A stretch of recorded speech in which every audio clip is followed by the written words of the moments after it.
Hello there, everybody. I'm meteorologist Connor Pregetzer here in the Q2 studios, and it was a wet one out there today, so we're going to talk a little bit about that rain. We had reports, multiple reports of 1 inch of rain in the downtown area as well as up in the heights. But if you were driving this morning, you saw well more than 1 inch of rain. In fact, up to 18 inches of rain in certain places. In those underpasses, there was cars stalled out.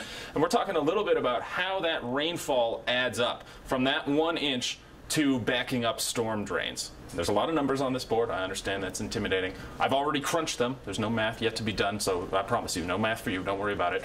We're just going to run through this, and we're going to get to a pretty staggering number at the end, which I hope you haven't been looking at yet, because we've ruined my math there. Okay, but so we got to start with how big is the area we're talking about. Now, the Billings area is 43.52 square miles, which is 112.72 square kilometers. Now, again, kilometers, I understand, probably doesn't mean anything to you, but math is done in metric units, so we're going to stick with that. The storm area was roughly half of the town. The west end didn't get quite as much. We had reports of 0.6 of an inch, so we're going to go with that 1 inch area being the downtown area and the heights. I divided that number by 2 to give us an area of 56.36 square kilometers. Now we're talking about water. As with any liquid, we want a volume.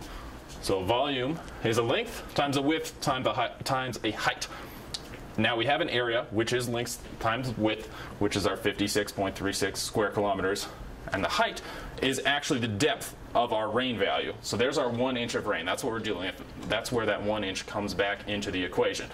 Now again, we need to do some conversions with units. You're going to have to trust me on this math, but 56.36 kilometers squared is 56 million square meters. And we have to start with meters. We can convert back at the end. And that 1 inch of rain is 0.0254 meters. So again, we're all in the same units. We've got that 56 million meters squared times that 0.0254 meters of rain. And that's going to give us a cubic meter or a volume measurement. And that number is 1.422 million cubic meters of water. So we've gone from 1 inch of rain to 1.4 million cubic meters of water. Again, cubic meters is a little bit arbitrary, but think of it as a box that's a meter wide, a meter long, and also a meter deep, all filled with water.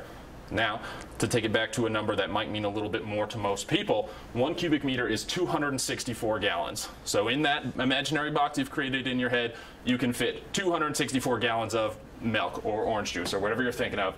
That's how much goes into 1 meter. So we're going to take our cubic meters, multiply by that factor of 264 to give us a number of 375.5 million gallons of water. So that 1 inch of rain is now sitting down, flowing into those storm drains, collecting in those low-lying areas as 375 million gallons of water. And when that falls in a short period of time, that's more than enough to back up storm drains and leave 18 inches underneath underpasses and stall out cars. Again, a reminder, don't drive through if you see standing water under underpasses.